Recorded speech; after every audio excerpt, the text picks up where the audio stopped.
Good afternoon. Welcome to the Acton Institute and today's Acton Lecture Series event. My name is Stephen Barrows, and I'm the Chief Operating Officer here at Acton, where our mission is to promote a free and virtuous society characterized by individual liberty and sustained by religious principles. Today's format will be a lecture of approximately 30 minutes, followed by 30 minutes of questions and answers.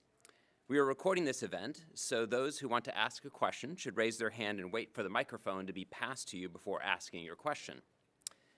The Acton Institute has long been an educational leader in addressing poverty through our documentaries such as Poverty Cure and our convening experts and practitioners through our Poverty Cure Summit. We are delighted to welcome one of those practitioners today, Marlo Fox. Marlo has dedicated her life's work to the alleviation of poverty through practices that value relationships and promote lasting change. She co-founded Think Tank Incorporated in 2006 with the purpose of building awareness and facilitating collaboration among organizations seeking ways to promote more thriving communities. For 20 years, she has served in various leadership capacities in the nonprofit sector with the goal of fostering economic opportunity among under-resourced communities.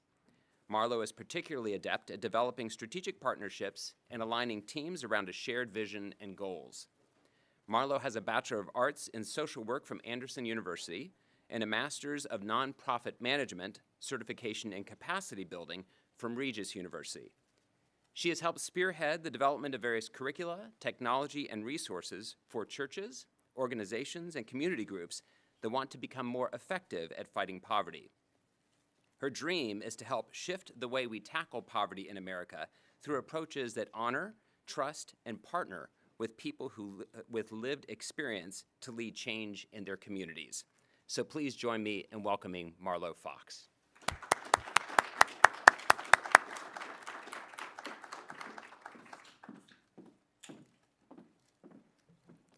Well, good afternoon.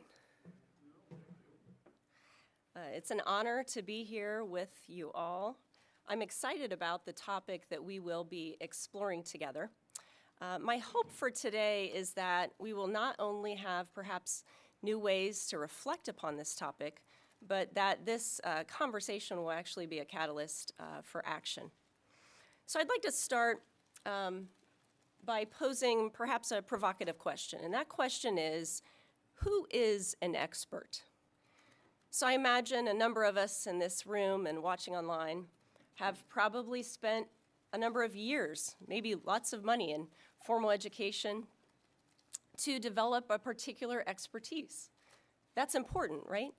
We need those among us that have knowledge that they can share. When we think about intellectual knowledge, we don't think about solely the regurgitation of information, right? We think about knowing in a way that brings wisdom, knowing in a way that can offer skill.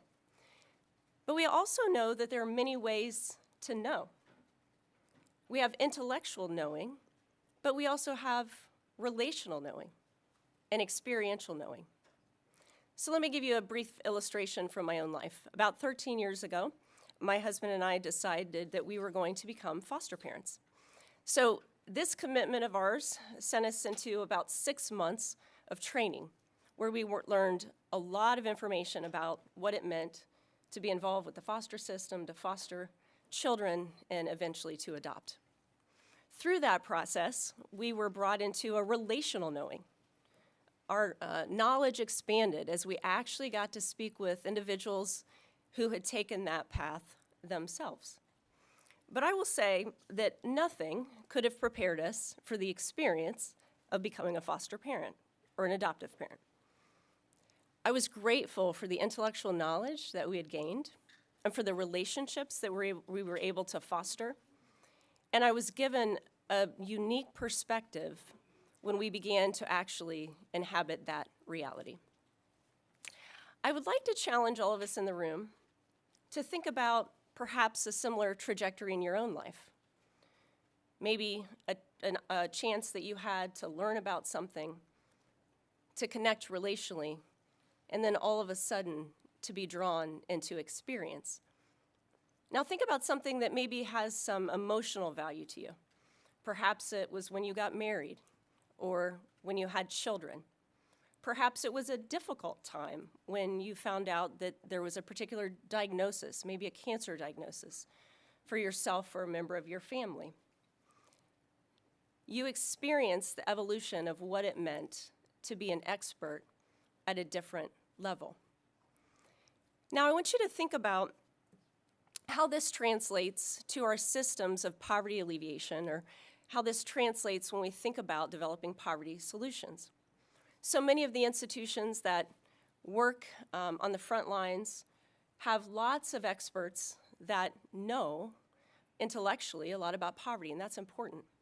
In fact, they have experts that have relationships with people that are encountering poverty every day. But unfortunately, too often there's a gap in experiential leaders that are actually helping to drive solutions. So why is this so important? Well, let me offer another illustration from my own experience. About a year ago, my daughter actually began to encounter some health issues, and it began to impact her daily functioning. We didn't know what was going on. It was very scary, and we found ourselves in the hospital for the first time. We were admitted overnight on 2 different occasions within a 2-week period of time. Battery of tests, very confusing and emotional time. Now, fortunately for us, this was a new experience. We had relatively good health. No one in my immediate family had been hospitalized in this way. And you can imagine it was quite confusing for my daughter. What was interesting to me, though, was her own observations about the experience. And I'm going to read those to you. There are so many people that come in and out of my room. Every one of them asked me the same exact question and typed my answers in the computer. Isn't my answer from last time already in the computer? They put a board up on the wall to remind me what day it is and to tell me who will be coming into my room. I notice that there's a first name next to the housekeeper, aide, and nurse, but all the doctors and specialists have their last name and titles on the board. This tells me they're the ones that will figure out what's going on and tell me when I can go home. I'm intimidated when the doctors with white coats come in the room. I'm confused by the questions they ask me and the big words to explain what might be going on. Once, 2 doctors came into the room, and right away I could tell that one of them seemed like he was right at my level. My mom called him a resident. When he and the specialist were in the room together, the resident wouldn't talk, only smile at me. It was like he wasn't allowed to talk. I wish he would talk because I can't understand what the specialist is saying to me. The nurses explain everything really well to me. I feel like I can talk to them. Now, she's my daughter, so of course I'm going to be a bit biased and think, wow, that's quite perceptive. But I think that just shows that she was able to see what those that were running the system were blind to see, right? So why does any of this matter? I was there for her. I could offer support to her. I could help be the translator, right? Well, the reason that this matters is that 88% of our health outcomes in this country are connected to genetic, socioeconomic, and behavioral factors. Who was the most important actor in that room? She was, right? And so thankfully we got a diagnosis. Thankfully we got a lot of information to take with us. Now, I don't know if any of you have teenagers, but turns out that good information doesn't always translate into good behavior. Turns out that's true for adults too, right? So what was most important for her was to feel cared for, was to feel connection, and was for somebody to communicate with her in a way that was meaningful, to tap into her own strength, her own lived reality, and her own motivation for moving forward, right? This is why lived experience leadership is so important. All right, now I want to replay that same scenario, but now I'd like us to think about it through the lens of a parent that may be encountering the same system, but they also are functioning under the burden of poverty. Okay, so they're also in poverty as they're navigating that system. Now, all of a sudden, we have other layers, right, that go on top of that reality. We have questions like, what happens if I'm here and I miss work? I can't be paid any sick time. Will I lose my job? Who will watch my other children while I'm here? Questions like, if I'm uninsured or underinsured, how do I know what tests to say yes to and those to say no to, and what will be the real cost to my daughter if I say no? There are social capital issues at play. Oftentimes, people that are experiencing poverty may not have access to the same kind of social capital where they can talk to folks behind the scenes, right? They have a friend that works in the medical system or others that can help guide them through the process. And all of this combined, day after day, year after year, creates a sense of distrust and questioning, will I be given priority? Am I going to be well cared for? In fact, with all of these people coming in and out, who is my person?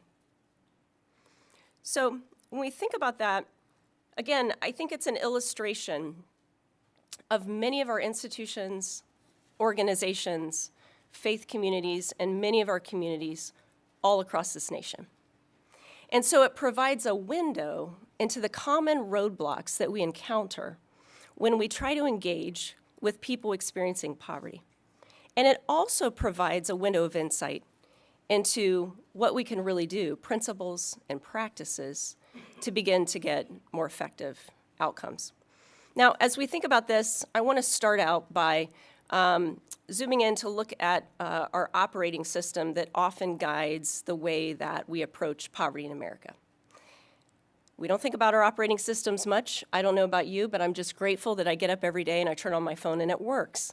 I don't think about all that's going on in the background that allows it to work until my operating system doesn't work, and then I think about it, right? And so the dominant operating system that we have goes something like this. If we want to be effective at addressing poverty, we have to have the right strategy, which leads to a certain programmatic output. Now, that's important, right? We want to have the right strategies. We want to be thoughtful and mindful. We want to have the right research that tells us what is best practice. Sometimes the right application is a program because that's what can be used to facilitate change. So here's the problem, though, with that being our sole focus, is that we can too often misdiagnose the problem when things don't go as we think they should. We think that, maybe we just don't have the right strategy, or maybe it isn't the right program. So we come up with a new strategy or a new program. Let me give you just a quick illustration of this. When we focus on people and process instead of strategy or program, we approach things in a totally different way. A team member of mine, she became involved in a home ownership program, an asset development program that was designed for first-time homebuyers and those on limited income. And she and her husband had both encountered situational poverty, and she had had a long road and had gotten to the point where she wanted to become a part of this program so that they could buy their first house. Now, again, the strategy, which, by the way, is informed by a narrative, was that we want to bake into this program a guarantee that those that are able to acquire the asset of home ownership will be able to maintain that asset through good financial management, right? That's important. That's essential. We all know that's essential, right? But the assumption was, the blanket assumption was, if you're a first-time home buyer or if you have limited income, you must not know how to manage your money. Well, here's what I can tell you about my team member. Out of all of the people on our team, she's probably the one that I would trust the most to manage our finances. Her time in situational poverty created a resiliency in her that she had to be incredibly disciplined and learn everything she could to make every dollar stretch. So imagine being in her situation, trying to buy a home, trying to take a step forward and getting an email saying, you must show up to this program. And oh, by the way, make sure that you're on time. We need to make sure that we look good. Imagine how that must have felt to her and what that did to her dignity. Again, on its surface, all good. But the focus was strategy and program and blanket application. It wasn't people and process. People and process is hard. It requires us to take a look inside our culture, take a look inside the assumptions and biases that we may have, the narratives that we may tell, take a look at our policies and practices and behavior and see how they align with our values. It's difficult work, but it's game-changing work, and it's what's necessary to help us overcome the roadblocks that we so often encounter when truly trying to engage and partner with people in poverty. All right. So let me unpack these just a little bit. When we look across the sphere of our community, these are common roadblocks that we've found in working with a variety of organizations that are trying to address various facets of poverty. And these common roadblocks go something like this. There's a general distrust for institutions. We're going to look at some data here in a minute. We probably all feel it. And we know that it's even more palpable when we're talking about people experiencing poverty. So people are coming to our organizations, our faith communities, our institutions, automatically with a sense of distrust. It's hard to overcome, right? The other roadblock is that we've got a sense of just social distancing. Now, that has a certain meaning today for us, but what I mean when I say there's social distance is that you can actually encounter and work with somebody experiencing poverty every day and still experience social distance. How can that be? Anytime we don't take the time to really listen, when we prescribe before really joining with, anytime when someone's dignity is not considered, a social distance is created. And we know that so often in our communities, it's really easy to spend time and hang out with people who have similar backgrounds to us. And so that gets brought into the equation as well. The third roadblock that we see commonly across the board is too often we have a kind of a top-down way of addressing poverty and developing poverty solutions. And so that doesn't give the kind of platform for people that have experienced poverty, experiential leaders, to be a part of that equation. So I want to share just some stats with you that reinforce these roadblocks. The first stat, every few years, Pew looks at social trust globally. This comes from specifically the United States, and they ask a question something like this. Do you think that generally people can be trusted? It's a question something like that, right?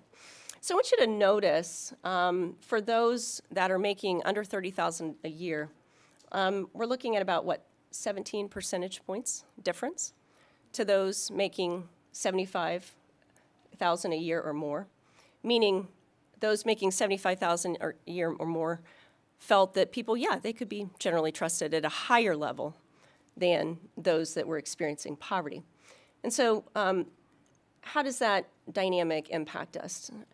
I'm not the expert in social trust, okay? But I do want to share a quote from some folks that do study this. Feeling that other people can be trusted or having people that you can rely on in your life is worth a great deal. It has roughly the same positive health effect as shown in a series of studies as giving up smoking. Social trust is so important, and we know that that's a factor. Institutional trust, we also know that's a factor as well. You'll see since the 70s, again, across the board in the United States, that we've lost a lot of our trust in institutions, again, across the board. No surprise, we feel this, we know this.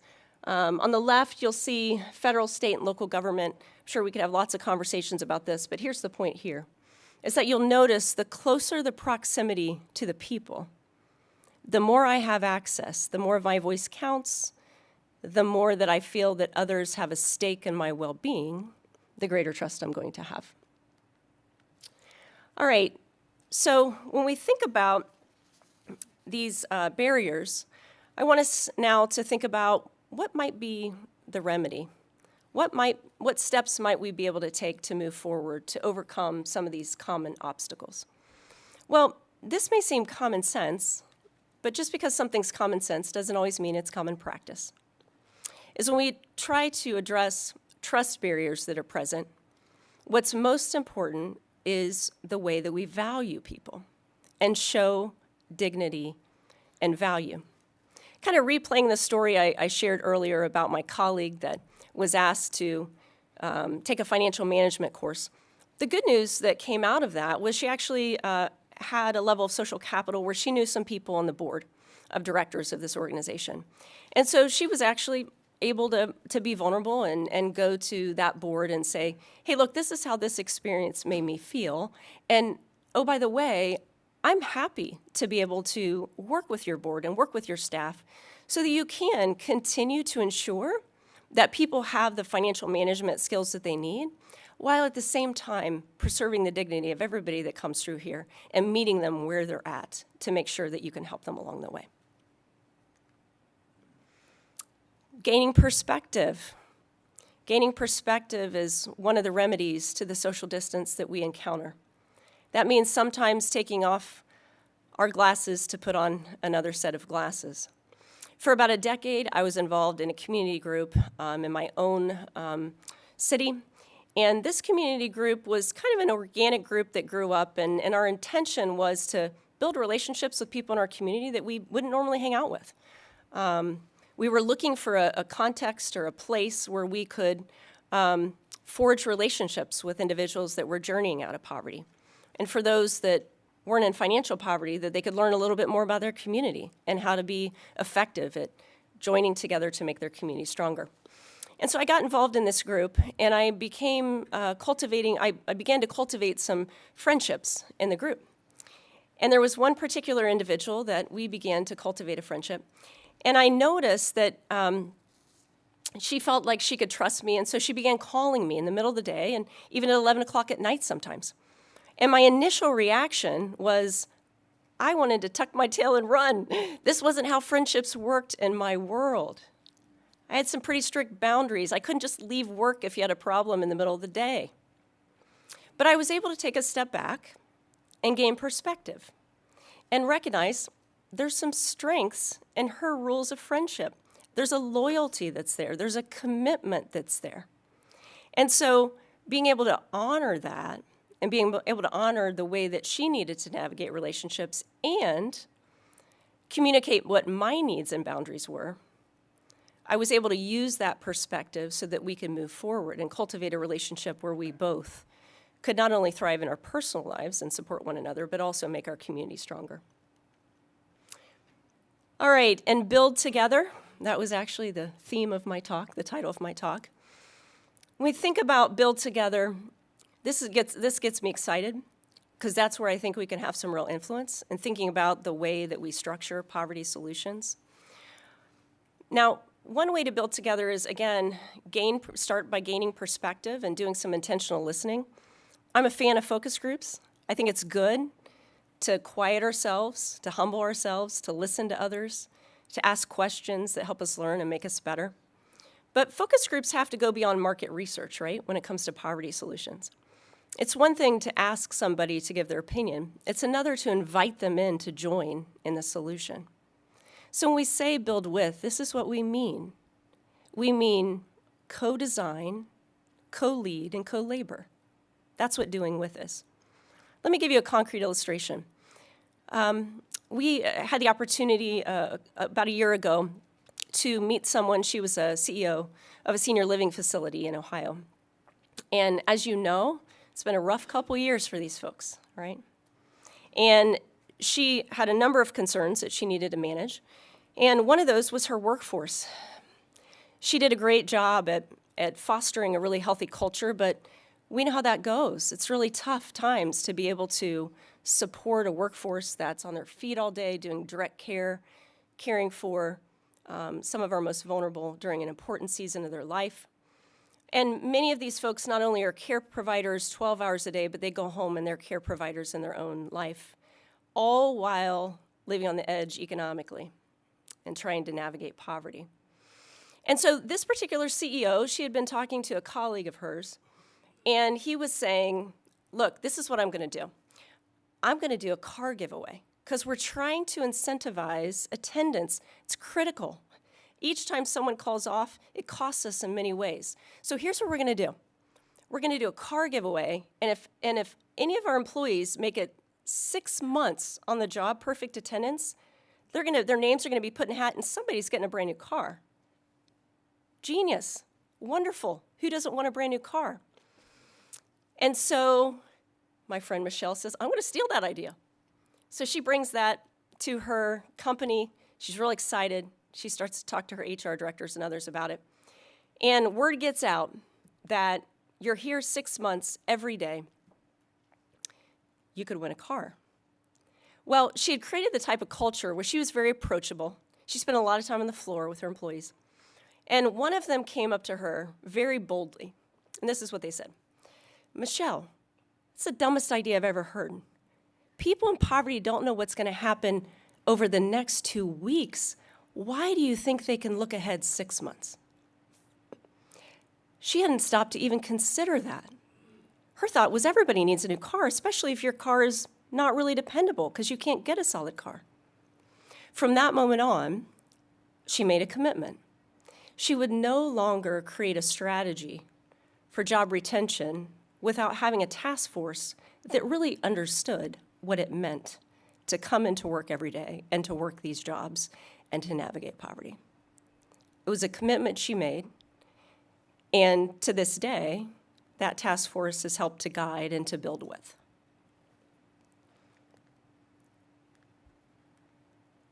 All right, as we get ready to kind of conclude this part of the talk and go into a Q&A, here's what I'd like us to do. Maybe some of you are in a position where you've got a notepad. If not, I want you to think about this a little bit and maybe take some time to reflect on this today. Many of you maybe remember Stephen Covey. He got pretty famous by a book he wrote a number of years ago called 7 Habits of Highly Effective People. And one of the things he talked about is that we all have a circle of influence. And even if we think our circle of influence is small, we can grow that circle of influence by stewarding it well, by stewarding it with integrity. So I want you to think about your own context. Think about your own context and your circles of influence. Where can you begin to maybe rewrite how things are done within those circles?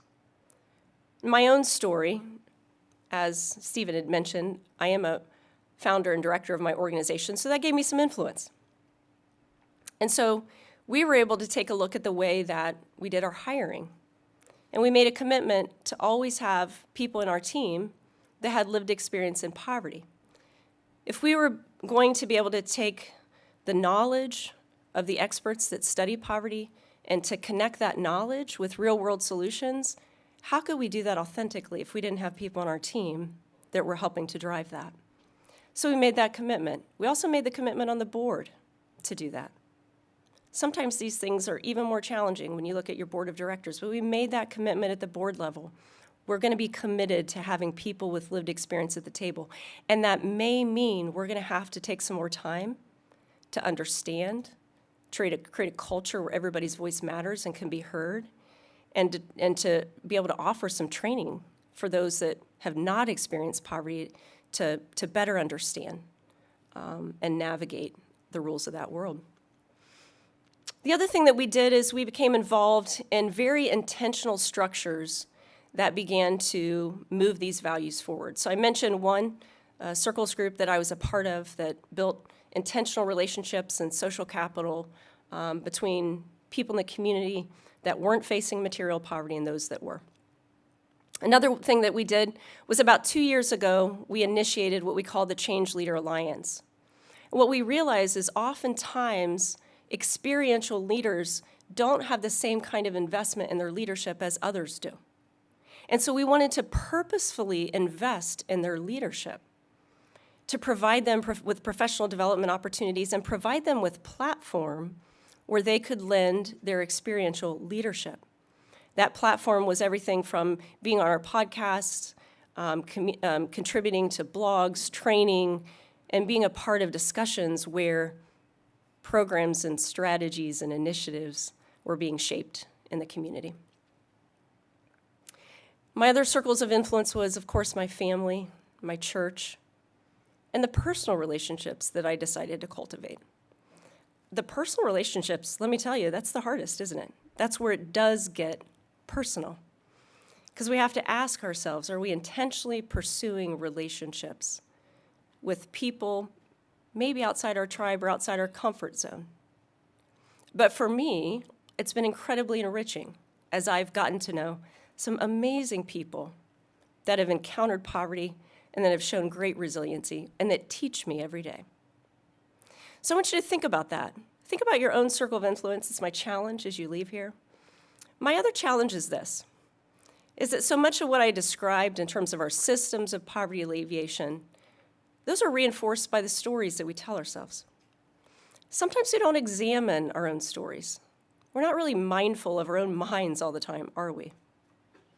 And so today, even if you could do this for 15 minutes, here's what I'd like you to do. I want you to be mindful of the stories that you're telling yourself. Every day that we get up in the morning until we go to bed at night, we tell ourselves stories all day long. We tell ourselves stories about ourselves, about others around us, about our community, and about others that are outside our tribe. We tell ourselves stories.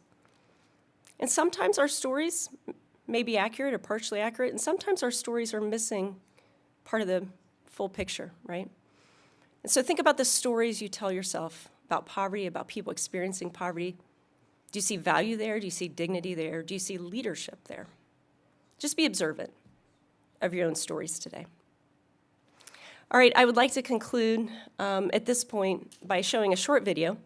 I mentioned the Change Leader Alliance, which is an initiative that we launched about 2 years ago. Right now it's comprised of people in the greater Dayton area, but others around the country are looking to develop their own. And this particular alliance put together a video for us, and it's just a quick 40-second challenge as we leave here today of what building with looks like.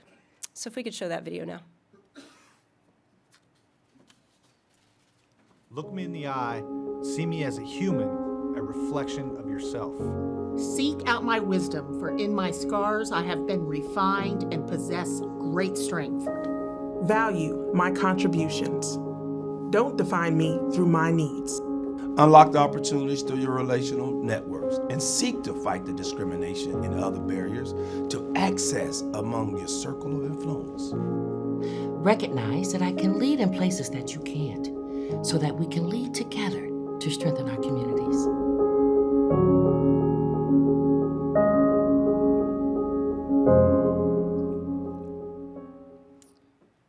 All right, so thank you. It's been a joy to be with you. I think at this point, we're just going to open it up for a time of Q&A. Got some microphones at both ends of the room if folks have thoughts, questions.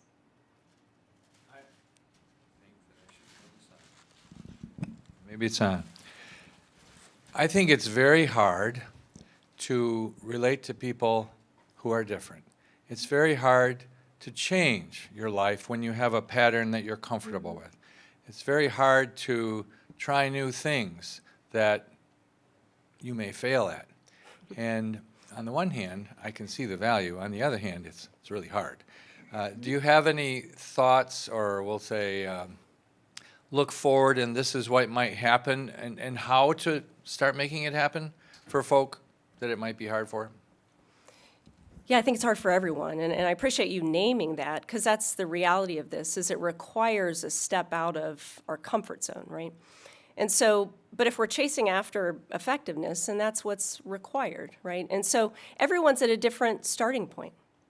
So I think part of it is being cognizant of, where is my starting point? If I feel like I've not ventured into this space at all to really begin to cultivate those kinds of relationships, it may be as simple as within this next week, I'm going to go somewhere and just change my context. I'm going to shop somewhere I don't normally shop. I'm going to just get out of kind of my normal rhythm in terms of where I go and where I access resources and change my context a little bit. So I think it's just recognizing where we're at, having a commitment to that journey. I also think there are a number of people that can be bridge builders. And so go to where the bridge builders are.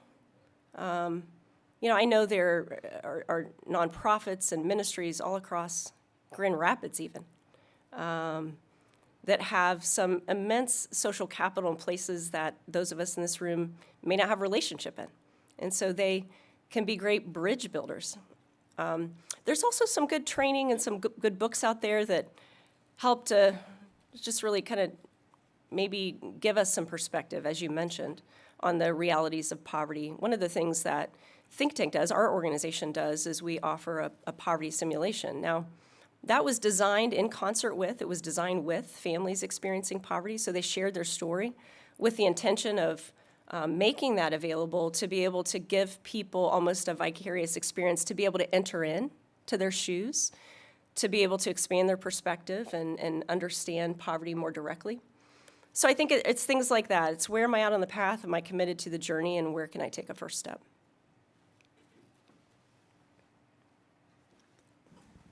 Hi, my question, you made a comment about organizations coming to you and needing training, the people needing training to understand. I'd be really interested to hear a little bit more detail about how you start with those people, because they're interested, but they're on a board, or like the woman you talked about at the assisted living or something, just where they were and then how they move forward so that they don't get tripped up by fear and bad former connections and things like that. Thank you. Yeah, sure. Well, the training I just mentioned, the Cost of Poverty Experience, is kind of our starting point. That's our signature training. And so just beginning with that sense of personal connection and awareness. From there, we have what we call COPE Plus, and it's really taking a lot of these principles and helping folks just do some self-assessment and where their organization is with all of these things, and being able to get equipped to take a next step in those areas. And so there's a variety of things. We have some online training and other live training. But what we find that organizations are becoming increasingly interested in is the Change Leader Alliance, is that some of those leaders can help be the best bridge builders, right? Because they can offer a unique perspective that's specific to your context, right? And so that's part of what we want to see all across the country, is those kinds of alliances that can be able to be called upon to consult and train. And so we've started that process as well, and that's been really enriching, I think, both for organizations and for those that are able to offer their experiential leadership. Our hope one day is to be able to, then develop a training tool for organizations that want to develop their own Change Leader Alliance to be able to do that. So, yeah.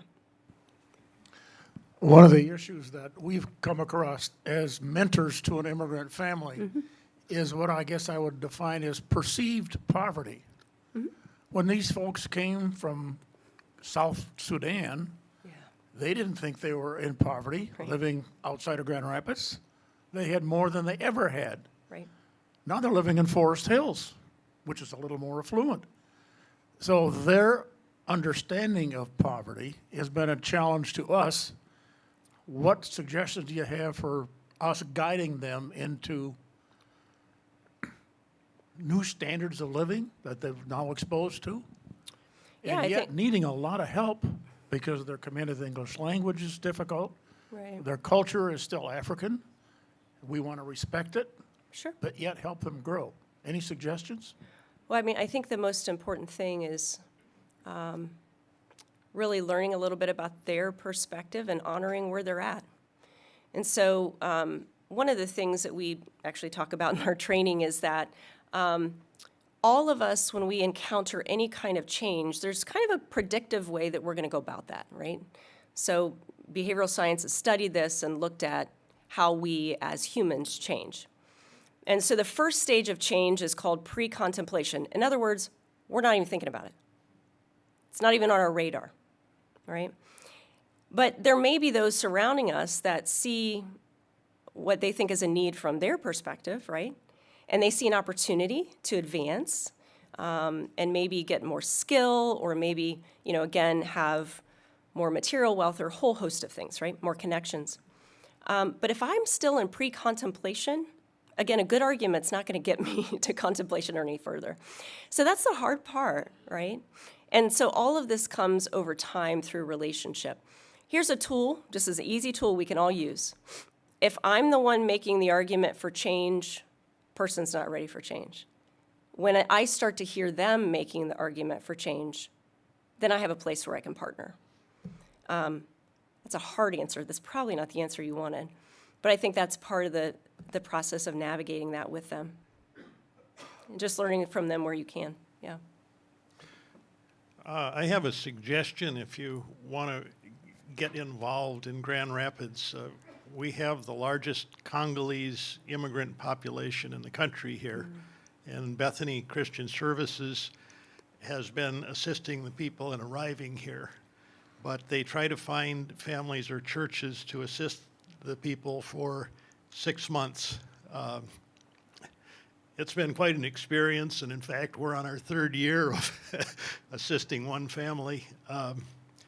But it's quite a learning experience as far as cultural differences, things as simple as time means a tremendous amount in the United States. Yes. Being on time, Yes. that's culturally opposite of what Yes. they've learned.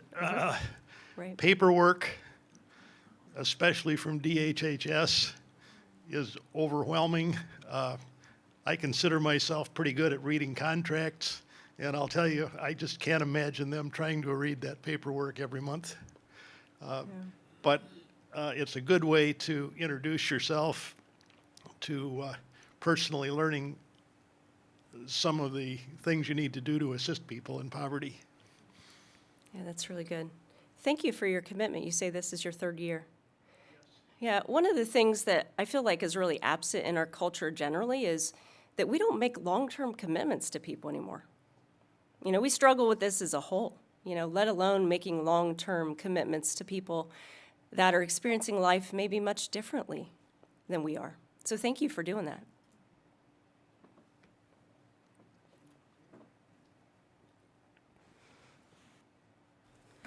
So you talked about people and process and contrasted that to strategies and programs. How would you parse out process versus programs? Like how would you define process when you use it in that manner? Yeah, and they are intertwined, right? So just to go back to that same illustration that I used with the homeownership program, right? And so the program or the strategy at play was we are going to ensure that all people have financial management. And so the process that was deployed was this blanket idea that it's mandatory, okay? So a challenge to that process would be to look at the nuances and the experiences of people coming through and providing flexibility in the process so that people become the center point of that, right?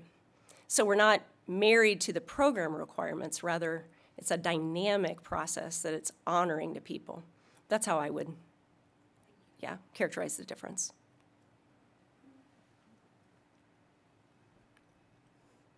Who else? Anybody else? This is not a follow-up, it's a different question. When you were talking about the Pew study, Yeah, I'd be really interested in knowing who they were interviewing.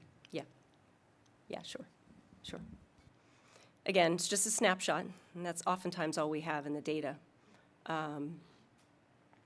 But, I think there again, anecdotally, I think it's something sometimes we feel is, the effects of that fractured trust. And I know anecdotally myself, I hear that a lot from people in poverty as they struggle with trust when it comes to engaging with organizations or, that trust is usually a little stronger with the faith community, but it just depends, So, yeah.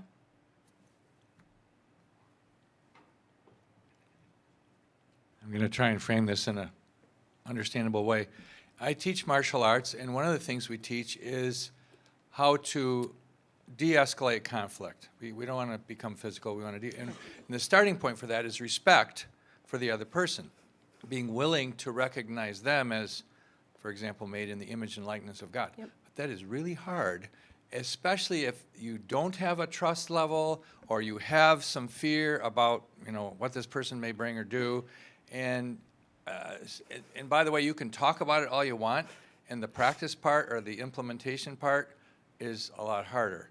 And I think what you're describing is engaging in a way that both demonstrates respect and growing trust and things like that.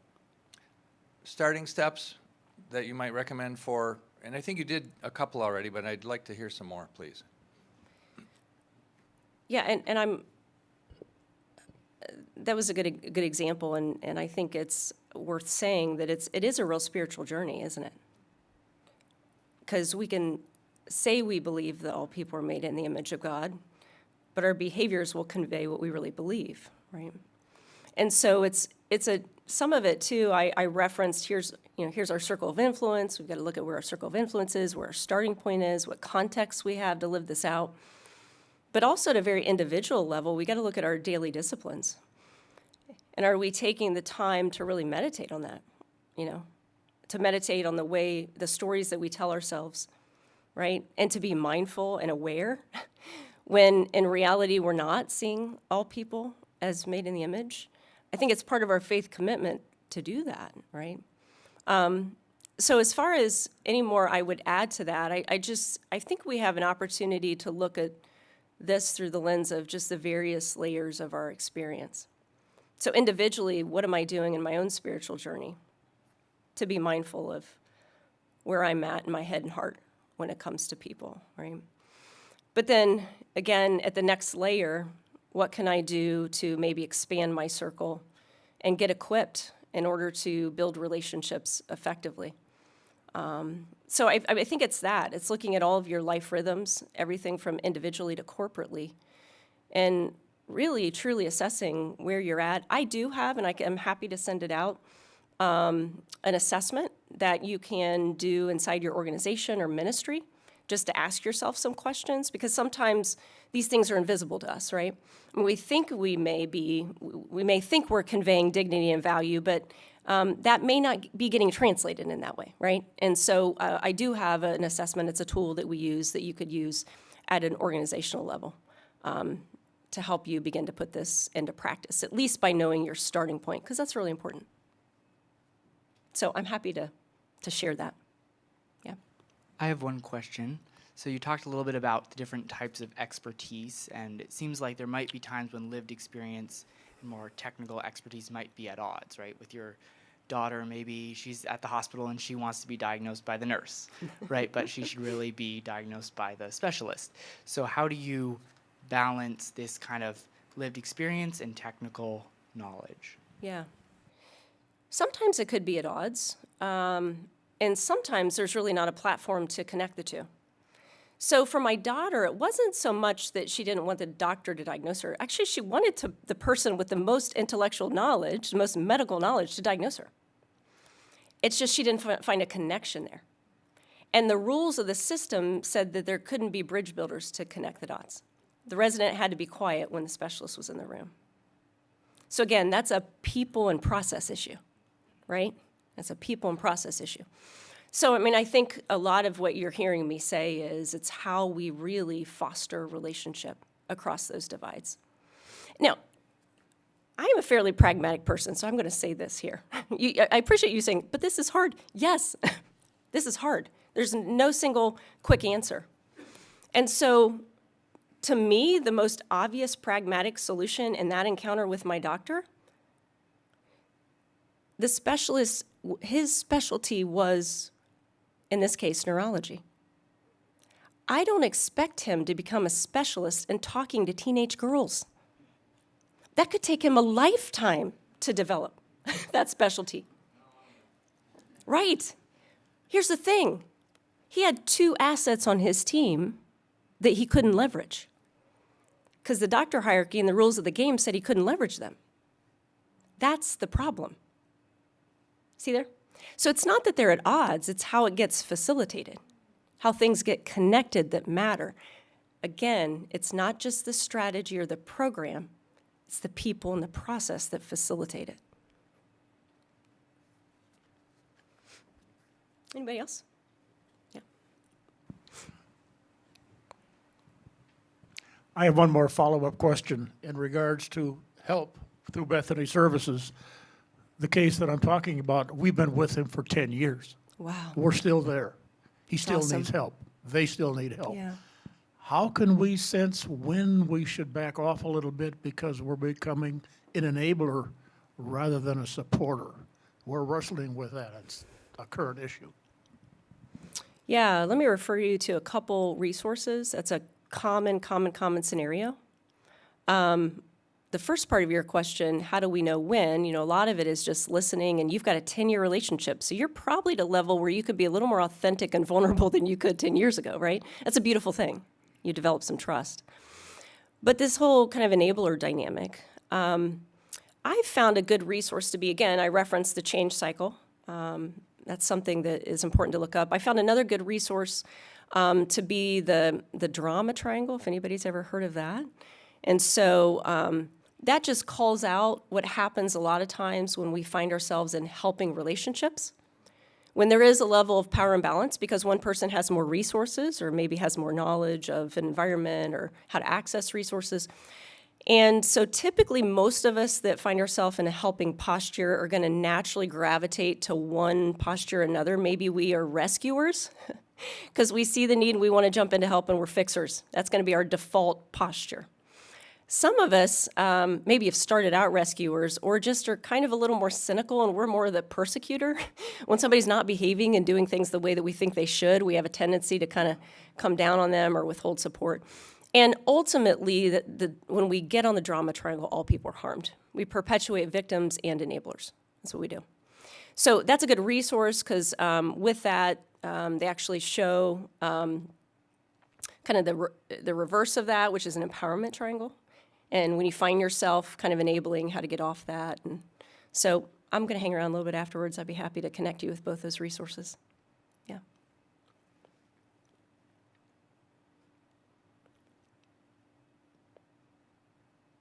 All right. Here. One more. Okay, good. Hi. As someone who works in healthcare and potentially with like foster care, you talked about your experience with foster care a little bit. And I was wondering if you could talk just a little bit about that and like during your training that you had. And my understanding, I think a lot of the training comes from strategies and programs and like how to manage the behavior rather than like the underlying emotional regulation and like sensory integration issues. And I was just wondering if you had any thoughts on how that could be changed into like the people and process. Yeah, that's good. That's a really good question. We had a fantastic trainer. She did not sugarcoat anything for us, and I'm incredibly grateful because she was probably in a position where she needed foster parents. So she could have sugarcoated if she chose to. I agree with you. Our experience was very much kind of helping us be able to more closely understand behaviors that were going to be present. And I can tell you from my own behaviors, or my own experience, those behaviors did not surface, many of them, until almost a decade later. And so I think one thing is the degree to which foster and adoptive parents can develop a social network with one another, and that can be facilitated. I think in terms of the equipping itself, yes, quite often those kind of underlying issues are hidden, and you find yourself pretty quickly in the journey isolated. No one came into our training that had any kind of lived experience from the perspective of a foster parent, a birth parent, or a formerly adopted child. That's too bad. I would have wanted to hear from them. So, I mean, that's an immediate application, is where can we partner with those folks with lived experience that bring a credibility and a perspective to those that are at that starting point of taking that journey. All right. Well, thank you all. It's been a privilege to be here.